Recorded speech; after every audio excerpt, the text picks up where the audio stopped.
कुछ बच्चों ने सवाल किए मुझसे कि भाई ऑर्गेनिक फार्मिंग कर पाना बड़ा मुश्किल है। ऐसी फसलें लेकर आए जो कभी हमारी ज़मीन ने देखी नहीं थी, तो ज़मीन ने भी बहुत अच्छा रेस्पॉन्स उस पर दिया। मेरा नाम हरवीर सिंह, गांव दोराला, ज़िला अमरोहा, कृषि कुंज ऑर्गेनिक फार्म से बोल रहा हूँ। मैं पहले यारा फर्टिलाइज़र में as a area manager job करता था, बरेली हेडक्वार्टर पे था। उसके बाद मैंने ऑर्गेनिक फार्मिंग शुरू की नौकरी छोड़ करके। जब देखा दूसरी जगह जा कर के कि सब लोग अपने फूड की बात कर रहे हैं कि हम अच्छा फूड दे सकें, लेकिन हम अभी उसी रीति रिवाज में अपनी ज़मीनों को ठेके पे दे के दूसरों को करा रहे हैं, तो हमारे अंदर भी आशा जागी और हमने भी ये प्रण लिया। लोगों ने कहा कि बहुत अच्छा पैकेज है, लेकिन हमने सब कुछ छोड़ते हुए ऑर्गेनिक फार्मिंग को चुना। और यही नहीं चुना कि हम करेंगे, हमने बिल्कुल उसको एक प्रण लिया कि हम खुद भी करेंगे और लोगों को भी इससे जोड़ेंगे और एक बहुत बड़ी टीम बनाएंगे। ऑर्गेनिक फार्मिंग से जो लोग आज डर रहा है उसका डर दूर करेंगे और इसमें ज़्यादा से ज़्यादा लोगों को लेकर आएंगे। और ये फ़ायदे की खेती है, इधर आने की ज़रूरत है, वो गणित हम बताएंगे। किसान हमारे पास आएँ, हमसे मिलें और चीज़ों को सीखें। 3 साल पहले खेती शुरू की थी हमने। पहले हमने इस पूरे फार्म को प्लेन कराया। प्लेन कराने के बाद ग्रीन मैन्योरिंग की, उसमें कल्चर चलाए, बेस्ट डिकम्पोजर चलाए, घन जीवामृत और जीवामृत हम बहुत जल्दी हमने उसको प्रयोग किया। और उसके बाद हमने बफर जोन में यदि बात करें तो जाली पे हमने करेला लगवाया, उसके बाद उसमें भिंडी लगवाई, यानी कि बफर जोन को ही सजाया। लोगों ने कहा था कि ये 3 बीघा ज़मीन आप बिल्कुल ख़राब कर रहे हैं, 3 मीटर अंदर पेड़ लगा रहे हैं, तो इसका आपको बेनिफिट क्या होगा। तो उसका ही हमने पहले कैलकुलेशन करके उसी पे काम किया। तो 3 बीघे में हमने इतना सारा सब्जियां, इतना सारा दूसरी चीज़, इतने सारे प्लांट हमने ग्रो कराए। और अंदर तो हम फिर दूसरी खेतियों को चुनते चले गए। धान के बाद हम चुकंदर पर आ गए, चुकंदर के बाद हम फिर अरहर पर आ गए। अरहर हमने यहाँ लिया, बहुत अच्छा उसकी क्वालिटी निकली। मूंग लिया, उड़द लिया, ऐसी फसलें लेकर आए जो कभी हमारी ज़मीन ने देखी नहीं थी। तो ज़मीन ने भी बहुत अच्छा रेस्पॉन्स उस पर दिया और ज़मीन की भी उत्पादकता उससे बढ़ी। और गन्ना भी बहुत अच्छा हुआ, सह फसली के रूप में उसमें चना लिया, उसमें प्याज लिया और गन्ने के अंदर हमने हल्दी लिया। अब हम जो सही निष्कर्ष पर पहुँचे हैं, तो वो जैसा स्वीट पोटैटो यानी कि शकरकंद, आलू ना बोके हमने इधर का प्लान इस बार ज़्यादा किया है।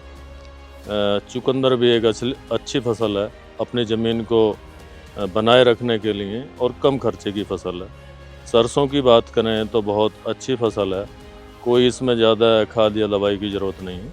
और गन्ने के अंदर भी यदि सह फसली करते हैं तो वहाँ भी कोई ज़्यादा ज़रूरत नहीं है। एक ही फसल पे हम जाएंगे, बिना समय पे जाएंगे। यदि हम गेहूं काट के गन्ना बोएंगे तो खरपतवार आएगा, जाहिर सी बात है, और उसमें खर्चे ज़्यादा होंगे, बचत कम होगी। तो समय पे यदि हम गन्ना बोते हैं, समय पे यदि हम दूसरी चीज़ें बोते हैं और उसे सही कैलकुलेशन से बोते हैं, सही तरीके से बोते हैं, तो जाहिर सी बात है वो बेनिफिट उसमें ज़रूर होगा। प्लानिंग के साथ करेंगे। यदि पहले प्रैक्टिकल करने के बाद चीज़ें सीखेंगे वो अलग बात हो जाएगी, और सीख के यदि खेती करेंगे तो वो बात अलग हो जाएगी। तो करके सीखना एक बात है, एक बात सीख के करना है। तो हमने हर चीज़ को सीख के किया है। पूरी कैलकुलेशन हमने 1 हेक्टेयर मैंगो का बाग लगाया है। हमने उसको चुना, जो कलर्ड वैरायटियाँ हैं, एक्जोटिक वैरायटियाँ हैं, छोटी बढ़ने वाली बोनी पर जाती हैं, उनको दक्षिण दिशा में रखा है। जो जैसे चौसा है, दशहरी है, लंगड़ा है, उनको उत्तर दिशा में रखा है ताकि उनके पास पूरा सूर्य का प्रकाश मिले, पूरी हवा मिले। यदि कैलकुलेशन नहीं करेंगे तो वहाँ पर बीमारियों के चांस ज़्यादा हो जाएंगे, पैदावार आपकी कम हो जाएगी। तो हर वैरायटी का कितना बढ़ने वाली है, कितनी जगह लेगी, कौन सी दिशा में लगाना चाहिए, कहाँ पे लगाना चाहिए, तो पूरी तरह से उसको सेट किया गया। साल भर में 1 एकड़ में, केवल 1 एकड़ में गन्ना रखता हूँ। गन्ने के पास पौधा, गन्ने के अंदर हल्दी लगा दी, 5 फीट पे गन्ना लगाया, 1 मेंढ लगा के उसके अंदर हल्दी लगा दी। गन्ना काटने के बाद हल्दी की खुदाई हो गई, फिर उसकी गन्ने की दूसरी फसल होती है, तो फिर जुताई करके फिर उसके अंदर एक मेंड बना के फिर दोबारा हल्दी लगा दी। फिर जब पेड़ी गन्ना आप मिल पर डाल देंगे नवंबर दिसंबर में, तो फिर 5 फीट जगह बीच में बचती है, हल्दी से हल्दी की लाइन हो जाती है 5 फीट।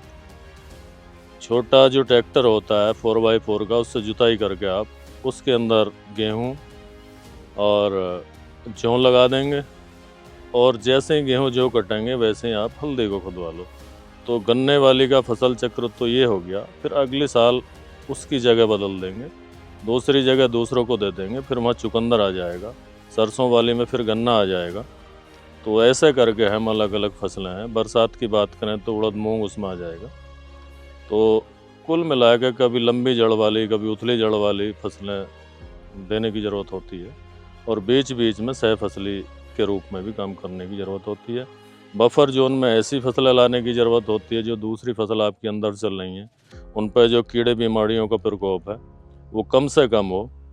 तो जैसे बफर जोन में हमने सौंफ लगाई, गेंदा भी लगाया, कुछ में चना लगाया, तो अलग अलग तरह की क्रॉप। बफर जोन का ये मतलब है जब आपका पूरा फार्म है उसके 3 मीटर अंदर पौधे लगाएंगे, और 3 मीटर अंदर का एक एरिया चारों तरफ का बफर जोन है, उसके अंदर दूसरी फसल करेंगे जिसको आप ऑर्गेनिक नहीं कह सकते, उसको आप केमिकल मंडी में बेचें, कहीं इस्तेमाल करें, क्योंकि जो दूसरे खेतों में कोई भी स्प्रे हो रहा है, फर्टिलाइज़र डल रहा है, उसका असर वहाँ तक आ जाता है। तो हम फिर पूरी तरह से कह सकते हैं कि हम बिल्कुल सेफ़ हैं। कई बार तेज़ हवाएं आती हैं तो तेज़ हवाएं खेत में नुकसान करती हैं। बफर जोन में यदि पौधे लगे हुए हैं, बफर जोन आपका सही से सजा हुआ है, तो हवा की गति और चाल उसकी बदल जाती है, और खेत में होने वाले नुकसान भी कम हो जाते हैं। ज़्यादा प्लांटेशन होने की वजह से खेत का टेम्परेचर दूसरे खेतों के टेम्परेचर से अलग हो जाता है, जो आने वाले मौसम के परिवर्तन से होने वाली हानियों से आपकी फसलों को बचाता है। खेती में जब उतरे बहुत सारे चैलेंज थे। सबसे पहले बताऊं तो यहाँ बैठने का पूरे 3-4 साल पहले से मैं प्रयास कर रहा था कि कुछ पौधे खेत में लगाए जाएं छाया के लिए, लेकिन कुछ जंगली जानवर या कुछ ऐसे लोगों का था कि नुकसान हो रहा था। तो सबसे पहले फेंसिंग कराई और अच्छे अच्छे पौधों का चुनाव किया, अच्छी अच्छी वैरायटी यहाँ लेकर आए।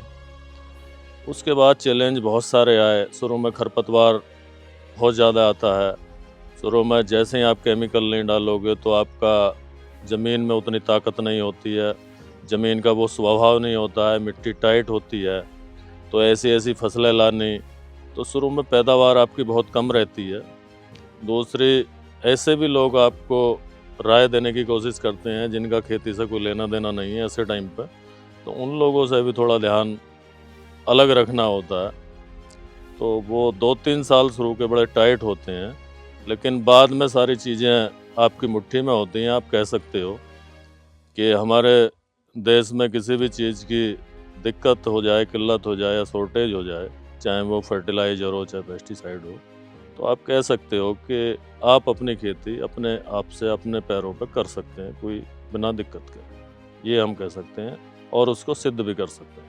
अभी मैं बता दूं, एक ट्रेनिंग थी NCONF में गाज़ियाबाद।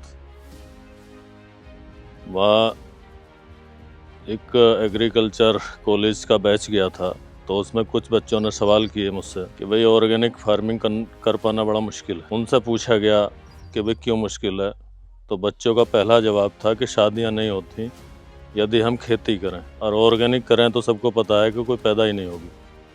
मैंने कहा फिर क्या करना चाहोगे? बोले नौकरी। नौकरी में भविष्य है? बोले भविष्य तो नहीं है, लेकिन एक आम र्यूमर होती है कि वो तो खेती कर रहा है। तो हमने इसीलिए एक प्रण किया कि एक इज्जत की तरह से खेती को देखा जाता है यदि आप भीड़ से हट के अलग चीज़ें करते हैं। हमारे पास इतने लोग आते हैं, इतने अधिकारी आते हैं, हर कोई जो आता है वो कहता है यार बहुत अच्छा काम कर रहा है। हम ये सोच रहे हैं कि लोग नौकरी की तलाश में जो घूम रहे हैं वो नौकरी की तलाश में ना घूम के अपने यहाँ करें, और 4 नौकरी और पैदा करें, 4 लोगों को रोज़गार और दें, और खेती को जो है व्यवसाय के रूप में लें। प्रोडक्ट बनाएं, उसे मार्केट में ना ले जाकर उसकी क्वालिटी, उसकी पहचान बना के अपना प्रोडक्ट बना के उसकी तैयारी करें। हम भी उसी की तैयारी में लगे हैं। आपको कुछ प्रोडक्ट हम दिखाएंगे भी जो बना रहे हैं, और अगली प्लानिंग हमारी वही है। और जो इतने पौधों के बारे में मैंने आपको बताया या आपने यहाँ देखा कि सारी वैरायटियाँ मैंगो की हैं और बहुत अच्छी वैरायटियाँ हैं, ये सारे मदर प्लांट है मेरे पास। मेरी प्लानिंग ये भी है कि क्षेत्र के लोगों को आने वाले टाइम में इन्हीं से बना के बहुत अच्छे पौधे, बहुत अच्छी नर्सरी में दे सकूं, ताकि लोगों को विश्वास हो सके कि वो अच्छा पौधा कहीं मिला है तो कम से कम कह सकेंगे कि भाई इसमें ये दिक्कत है या ये है। पौधा आदमी ले आता है, 10 साल बाद पता नहीं, 5 साल बाद पता नहीं वो नर्सरी कहाँ गई, वो आदमी कहाँ गया। तो कोशिश वही की है, मदर प्लांट लाए, मदर प्लांट ला के उसको पहले देखा जाएगा, देखने के बाद उसी पे आगे काम किया जाएगा। तो हमने लंबी प्लानिंग के साथ एक काम किया है और आगे भी उन्हीं पे चीज़ें खोज रहे हैं कि और अच्छा कैसा हो सकता है। देखो कुल मिला के वीडियो में भी बहुत देखता हूँ, और वीडियो में लाखों की करोड़ों की बात आ जाती है और वहीं पर लोग धोखा खा जाते हैं और वहीं पर नुकसान हो जाता है। किसी को अपना केंचुआ बेचना है तो वर्मी कंपोस्ट के लाभ इतने बता देगा, करोड़ों की बात कर लेगा और 1 साल में यूनिट बंद हो जाएगा।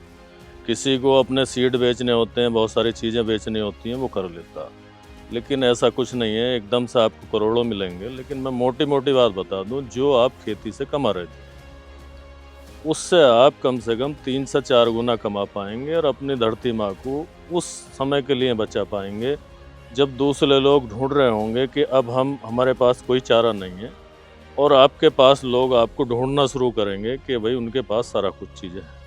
तो भविष्य आपके पास है। जो खेती लोग कर रहे हैं उनसे 3 से 4 गुना आप कमा पाएंगे। अब 3 से 4 गुना की मैं बात बताऊं, अभी गुड़ बनवाया था, 120 रुपये किलो हमने गुड़ दिया, क्वालिटी दी। वर्मी कंपोस्ट बना रहे हैं, 10 रुपये किलो हम दे रहे हैं, है ना, क्वालिटी है। यदि फ्रूट की बात करें, यदि मैं मंडी में बेचूं अमरूद तो मेरा बिकेगा 20 रुपये से 30 रुपये किलो और आपको खाने को मिलेगा 100 रुपये किलो। मेरा फार्म से ही मुश्किल से पिछले साल 30-35 किलो अमरूद था, यहीं से 100 रुपये किलो चला गया। हम रेट 150 या 200 रखते तो लोग ले जाते। लोग खुद यहाँ पर आए, किसी ने ये नहीं कहा छांटना वाटना, कुछ नहीं। जिसको जो दे दिया, उतने अमरूदों में जितना वेट हुआ, बोले ठीक है जी, ये बताओ पैसे, अगली बात नहीं कही। ऐसे ही हल्दी में है, 350 रुपये किलो अभी अब हल्दी दे रहे थे। तो जितनी ये गारंटी है कि जितना बाजार की हल्दी आप डाल रहे हैं उससे आधी डाल दो। लोग बार बार आते हैं, ढूंढते हुए आते हैं। तो यदि जो गन्ना, गेहूँ, धान चल रहा था और केमिकल फर्टिलाइज़र चल रहा था, उस पर जोड़ लें हम कि कितना का खर्चा हो रहा है और कितने हम आमदनी हो रही है, कॉस्ट बेनिफिट रेशियो क्या है, तो कुछ निकल के नहीं आता, बराबर बैठते हैं। क्योंकि किसान अपना खर्चा नहीं जोड़ता, ये देख लेता है कि गन्ने का पेमेंट इतना है। सारी चीज़ों को जोड़ोगे, प्लस आपकी ज़मीन मजबूत हो रही है, आगे के लिए तैयार हो रही है, वो भी बहुत बड़ी बात है। तो मैं तो यही कह सकता हूँ कि लाखों करोड़ों नहीं, एकदम धीरे धीरे ग्राफ ऊपर जाता है। तो इसी से एक नहीं 10 चीज़ें निकलेंगी आगे आने वाले टाइम में, जिनका लोगों को आप पर विश्वास होगा। सरसों अब हम नहीं बेचे हैं, मान लो तेल बेचेंगे उसका, तो एग्जैक्टली 4-5 गुना फ़ायदा हमें हो जाएगा। तो इतनी ज़मीन से जितना आदमी कमा सकता है, उससे 4-5 गुना तो शुरू में कर सकते हो। और यदि आप ग्रुप बना के आगे बढ़ जाएं और स्टार्टअप शुरू करें अच्छे से, तो फिर आप करोड़ों पे या उससे ऊपर भी जाने में देरी नहीं लगेगी। लेकिन बहुत तेज़ी से नहीं, धीरे धीरे चलना चाहिए, क्वालिटी को ध्यान में रखते हुए। उसी पे हम थोड़ा काम कर रहे हैं। गलती क्या है जो हमने सुना है या देखा है, लोग कहते हैं कि एक गाय पाल लो 1 एकड़ खेती हो जाएगी, ये घोल के डाल दो साहब, जीवामृत बना लो खेती हो जाएगी। तो वो खेती नहीं होती है। बहुत सारी चीज़ों का ध्यान रखना पड़ता है, किस समय पर क्या करना है, छाया के समय क्या करना है, धूप के समय क्या करना है, जुताई किस समय करनी है, फसल किस समय लगानी है, किस फसल के साथ कौन सी फसल लगानी है। केमिकल मंडी में आप उसको बेच रहे हो, मार्केटिंग आप नहीं कर पा रहे, तो भी आपको नुकसान हो जाएगा। तो उन्हीं चीज़ों में लोग फंसे हुए हैं। लेकिन लोग गारंटी मांग लेते हैं कि गारंटी ले लो, हम कर लेंगे। तो थोड़ा सा खुद मेहनत ना करके गारंटी की तरफ जाते हैं, तो वहीं पे वो फेल हो जाते हैं। फिर कुछ चीज़ों को बोल लेते हैं, लेकिन मार्केट में वो बिकती नहीं है, पैदावार उधर पिट जाती है, तो फिर उधर लौट के आ जाते हैं कि गन्ना ही ठीक है ना। तो घूम के वहीं पर आ जाते हैं आधी अधूरी जानकारी के साथ। वो पूरे खेत में खेती ना करें, 1 बीघा 2 बीघा में स्टार्ट करें और धीरे धीरे उसको पूरे में फैलाएं और उसके साथ जुड़ें, हम लोगों से जुड़ें और लोगों से जुड़ें। और एफपीओ के माध्यम से काम कर सकते हैं, बहुत एफपीओ इसमें बहुत अच्छा काम भी कर रहे हैं। किसी को कोई भी जानकारी चाहिए, कोई भी कंसल्टेंसी चाहिए तो मेरा नंबर है 9927609332। आप कॉल भी कर सकते हैं, व्हाट्सएप मैसेज भी कर सकते हैं और हर संभव प्रयास किया जाएगा आपको संतुष्ट करने का और आपको जानकारी देने का, ठीक है। लेकिन कमर कस के आना होगा, ऐसे एकदम बिल्कुल नहीं कि केमिकल से उस पर आना है और करना कुछ नहीं है। करना तो पड़ेगा, करना तो बिल्कुल पड़ेगा, समझना तो बिल्कुल पड़ेगा। कोई ऐसा नहीं है कि मैं यहाँ से हर समय समझा दूँ, समझ के जाना पड़ेगा, समझ के करना पड़ेगा और चैलेंज को स्वीकार करना पड़ेगा। और ये भी है, नहीं करेंगे तो आने वाला टाइम ऐसा है कि वो मजबूर कर देगा, जहाँ से जीवन शुरू हुआ था वहीं पे घूम कर आ जाएगा चक्र। क्योंकि हर साल कोई ना कोई केमिकल काम छोड़ रहा है जिसका स्प्रे कर रहे हैं। पिछले साल जो दवाइयाँ काम कर रही थी वो इस साल नहीं कर रही क्योंकि टेम्परेचर बढ़ गया। तो ये ज़्यादा दिन की कहानी नहीं है, इन चीज़ों की भी आना तो घूम पर पड़ेगा।